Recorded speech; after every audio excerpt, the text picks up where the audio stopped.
It's a beautiful Thursday night.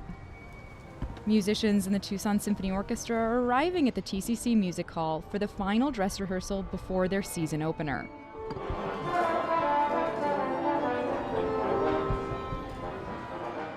In most ways, it's a practice like any other. A quick look through sheet music, chaos that gets louder as more musicians take their seats. And eventually, they come into tune together. It's all totally normal, except for one very big thing. For the first time in more than 2 decades, the Tucson Symphony Orchestra has a new maestro.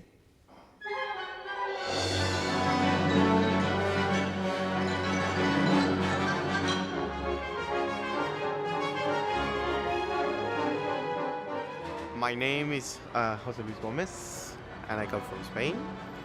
Me llamo José Luis Gómez, vengo de España.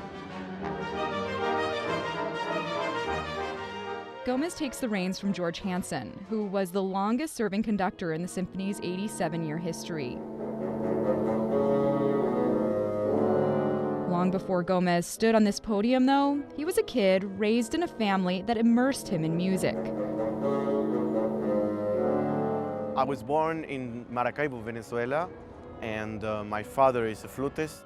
My brother is a violinist as well, and music has been always part of our family. So my father was the first flute of the Maracaibo Symphony Orchestra and one of the teachers of El Sistema, which is a youth orchestra system of teaching in Venezuela, very well known. And so music was part of our family from day one.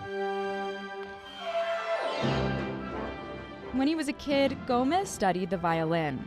It's one of those instruments that captivates the audiences more than others because it's very passionate, but also it can be very delicate. It's a very unique instrument, and I think growing up playing it has been, a wonderful experience. He says his training as a musician laid the foundation for his transition to conducting and his leap onto the international stage. Out of a sudden, I just found myself in a very short time winning an international conducting competition, and therefore my career just started out of, like a dream. The winner is Mr. José Luis Gómez Ríos. And I was really lucky because I immediately got an invitation from the orchestra, who was part of the competition, which was the Frankfurt Radio Orchestra, to join them by express desire of his music director, the conductor Pavo Järvi, as his assistant. So I immediately started to work with him, which is a top-level world-class conductor. I had the chance to work with an orchestra from day one in big repertoire like Mahler, Bruckner, so it was a kind of a very intense beginning, but I also felt like I was really well guided by the people who are around me. After Frankfurt, Gómez spent several years playing with orchestras around the world, across Europe, New Zealand, Japan, and he was musical director at the Teatro Sociale di Como in Italy. Gómez made his debut in Tucson in 2014. Lauren Roth, the orchestra's principal violinist, was there. I definitely remember working with him for the first time and feeling like, oh, we've got a real musician's musician on our hands here.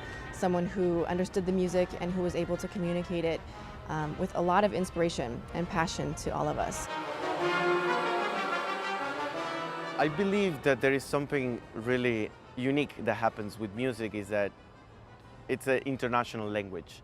And somehow, when you see a conductor and an orchestra combining forces together,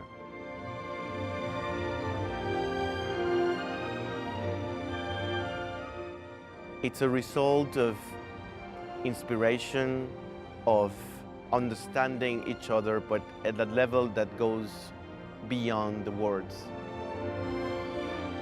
There have been many times where we have connected musically, we being the instrumentalists and Maestro Gómez. To describe those moments, it's sort of hard to do, except to tell you that they're just there and we all feel them. I think there is a little bit of an electricity among the players, and that's something that we all feel. We might talk about it later, but it's almost not worth putting into words because it's simply a really strong feeling that nobody can deny.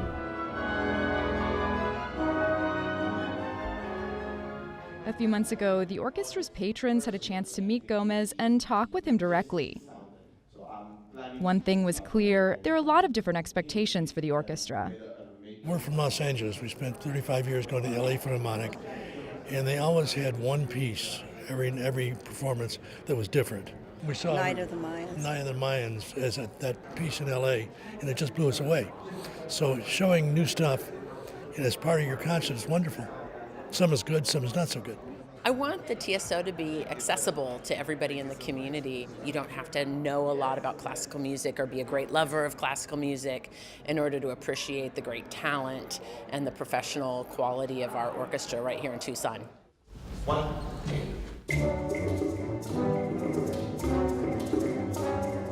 Gomez says the Tucson Symphony Orchestra is poised to ascend to the next level. Of course, that's going to require a lot of hard work on the part of Gomez and his musicians. I saw in the orchestra a capacity of development and to still grow as an institution. Believe it or not, this is something that is really attractive for a conductor because it gives you the room also to learn and to grow with them. I think we found each other in the right time. We have incredible leadership in Maestro Gomez moving forward. I think he will provide inspiration and motivation for the players to play better. I think we'll play at a higher level. I hope that with Maestro Gomez's leadership, we'll be able to reach better and further into the community here in Tucson. During off seasons, Gomez will continue to play with orchestras around the world. But I'm happy to say that, of course, I will have a home here in Tucson. It will be my American, let's say, home. I will still have my place in Europe because I'm expanding my career all over the world. But one of the good things is that I'm not traveling alone anymore because I know that I have the Tucson Symphony with me everywhere I go.